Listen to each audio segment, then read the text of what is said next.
after years and years of being by myself and doing things alone, I got it down to where I can jump on and off and position the forklift pretty good. Every once in a while I'll have a helper here, but for the most part, when it comes to this process, it's me.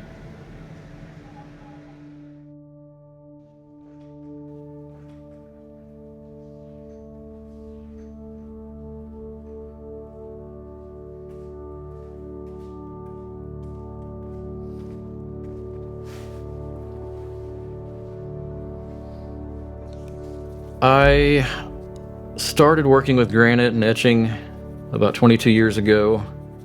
Always had a background in artwork since I was a kid, and was given an opportunity to do some etching work on a headstone for a local company here in Farmington. Tried it out and something really clicked.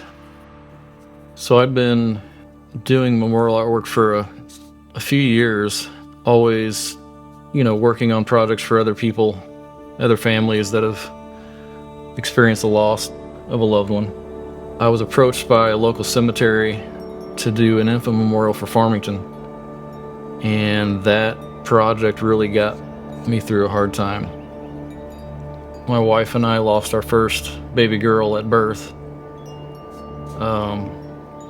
Once that happened, I kind of had a moment of trying to reassess what I was doing and the design work, and it was a difficult time for me. But that project, it allowed me to help others heal who had experienced something similar to what I was going through, and by creating something beautiful for them and also memorializing my own daughter in the process, it helped get through that time.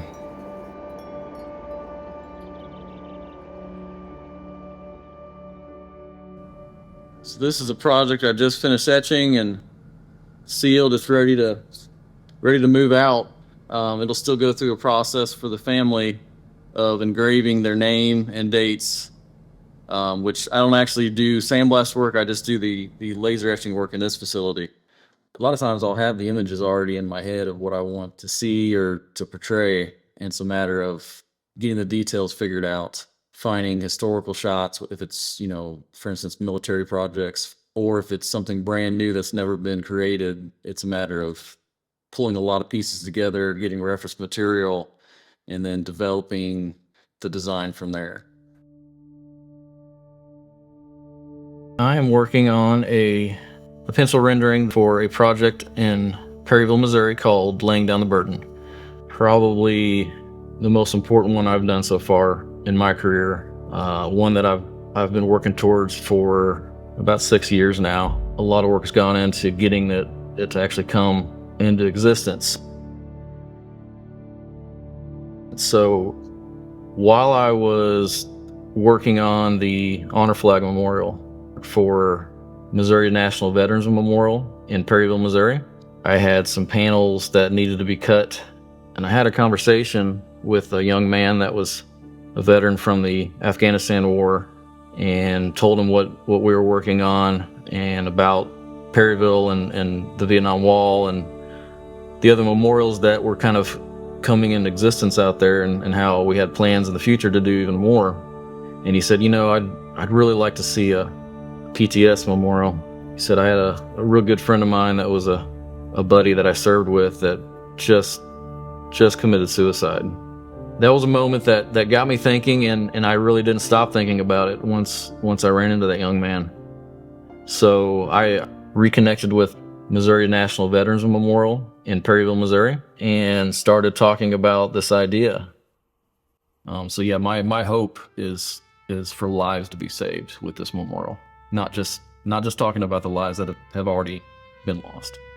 I would like to talk about the stone and how that kind of reflects the process of going through conflict and coming out the other side, and how the healing might happen. You look out here and you don't think about that. I know. But you're cutting. And this is so rough and crude. And this is so polished and beautiful and refined. It's been repurposed. And that's what's being done with these service members that Yes. are being made Yes. to heal and be successful. Very special project that we're all proud to be a part of. The design of laying down the burden involves 3 characters. The first being a World War II Tuskegee Airman, the second being a Afghanistan, Iraq soldier that would represent today's young men, young women that are coming home from conflict from the global war on terror back into civilian life. And the third member is a Vietnam era nurse. Those 3 characters together will represent the idea of today's soldier laying down the invisible burden that they still carry after returning home from combat.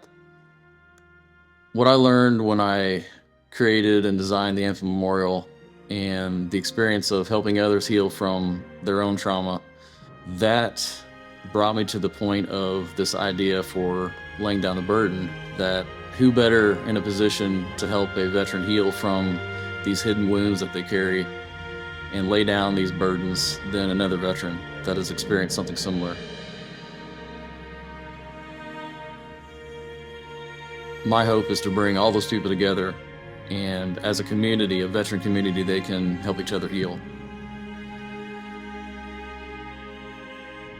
My name is Kevin Hale, and these are my Ozarks.